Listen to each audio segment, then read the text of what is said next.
How do you navigate 2024 for your investments, pensions and savings? Let me give you a little bit of insight.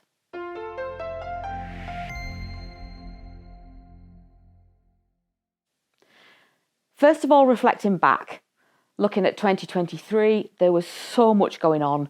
We still had the war with Russia and Ukraine, which we still have going on now, but the headlines were all about inflation and rising interest rates.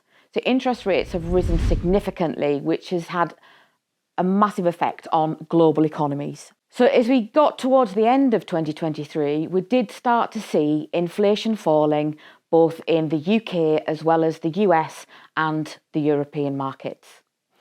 What this means is that we've got a little bit more positivity around 2024, which is great because we haven't felt that for quite some time. So for your investments and for your pensions, what do you need to do and what do you need to think of? Well, the first part of it is to make sure that you've got the right team with you to help navigate and talk you through what's really going on under the bonnet and that you've got the right fund managers looking after your money. So let's have a look at what we think might go on. So 2024 has already started quite negatively for the equity markets. Is that going to continue? Well, we do think that equity markets will have a little bit of a rough ride, especially early on. And that, again, is driven predominantly by inflation and interest rates. So at the moment, we're not sure when interest rates are going to come down. We're not sure what that's going to look like. And that makes markets uncomfortable. Personally, I think that we won't see any reduction in interest rates until the second half of this year. And markets were getting a little bit excited that inflation would come down as quick as it did in 2023 in the start of this year. So what we expect to see is the inflation will continue to come down, but not as quickly as it did in 2023. That means that there is still some uncertainty as to when interest rates will fall, which puts pressure on us as to how much money we've got in our pockets, especially if we've got a mortgage. One of the other tailwinds that's really going to impact on things is the amount of people that are going to be coming off fixed rate mortgages in 2024. So if you've been fortunate to be on a fixed rate mortgage for the last few years, you will have yet to feel the pain of the interest rate rises. The interest rate rises, the cost of mortgages go up, which means we've got less money in our pocket to spend on the goods that we need throughout, and which drives the share price increases throughout the world. So that is definitely going to have an impact in 2024 from a negative perspective.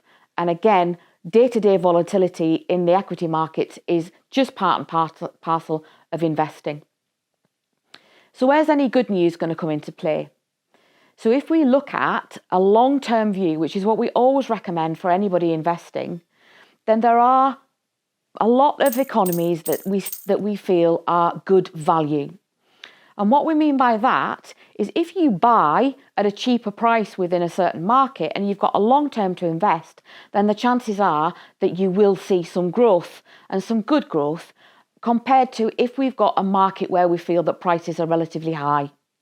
So at the moment, we do feel that certain parts of the US markets are highly priced at the moment. Whereas if we compare that to what we call emerging markets, which is the likes of India, Brazil, Mexico, China, Japan, then we feel that their prices are very attractive at the moment. We also feel that those developing economies have got a lot of growth ahead of them. There's significant investments going on in infrastructure within those countries, and there's a lot of exciting times ahead, especially for India, which is one of the largest democracies in the world. So if we combine the expertise so that we look at where your money should be invested and we make sure that it's diversified across some of these different global economies, then we're looking at spreading the risk as well.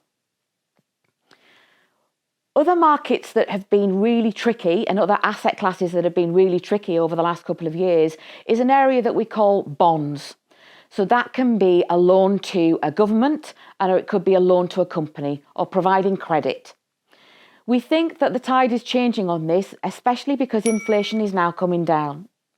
So if you are invested in bonds, whether that be to governments or whether it be to corporations, then because interest rates have gone up, then the return on that investment on a day-to-day basis means that you could attract a yield of up to 8%.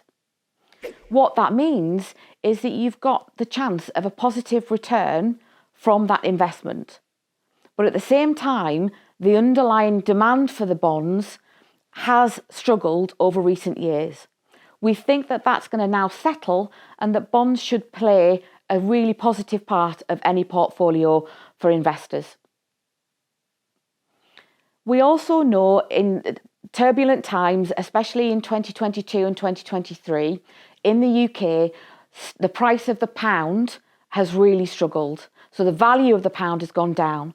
But again, we feel the value of the pound is now showing good value, especially when compared with the value of the US dollar. So we do expect the value of the pound to increase, and we do expect the value of the dollar to weaken. And again, making sure that you've got the right management structure within your portfolio of investments to make sure you can take advantage of increases and decreases in foreign currency is really important. So I'm conscious I've thrown a lot at you in a very short space of time. We've got negative tailwinds on equities at the moment, but there's some positive outlooks for the developing economies. We've got bonds, which again are an interesting, or we think of a really important part of portfolios going forward, with the potential for some positive returns on there as well.